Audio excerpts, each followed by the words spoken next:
Quelle est la rumeur la plus folle que tu as entendue dans un petit village? En 1994, j'avais 13 ans quand une énorme tempête a frappé notre village.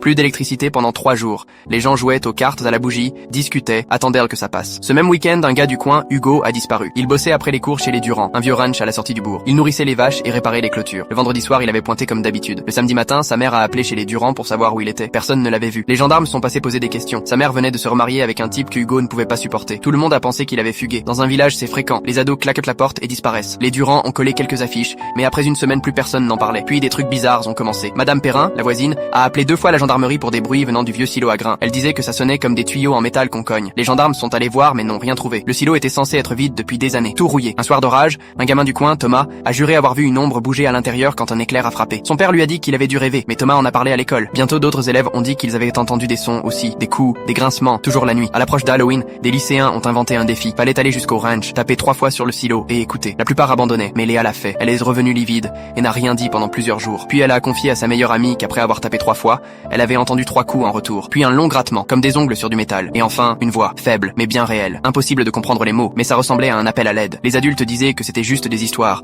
mais la rumeur s'est propagée. Hugo était enfermé dans le silo. Les Durand le savaient, mais gardaient le silence. Peut-être qu'il était tombé, peut-être qu'on l'avait poussé, peut-être qu'on l'avait laissé crever. Les jeunes passaient en voiture, se lancèrent des paris. Les plus courageux s'approchaient assez pour entendre les bruits eux-mêmes. Chacun racontait sa version, mais tous avaient entendu quelque chose. Les Durand ont fini par mettre des nouvelles clôtures. Ça n'a fait qu'attiser les soupçons. Pourquoi protéger un silo vide si tu ne caches rien? Pendant 13 ans, le silo est resté là. Les gamins qui avaient grandi avec l'histoire la racontaient aux plus jeunes. La légende disait que Hugo était encore dedans, essayant de sortir. En 2007, la mairie a déclaré le silo dangereux et a ordonné sa destruction. Les Durand n'avaient pas les moyens de contester. Quand les ouvriers l'ont fait tomber, ils ont trouvé un squelette au fond, les vêtements en lambeaux, une ceinture avec les initiales HD. Le médecin légiste a dit qu'Hugo était mort depuis longtemps, probablement tombé par le haut et incapable de remonter.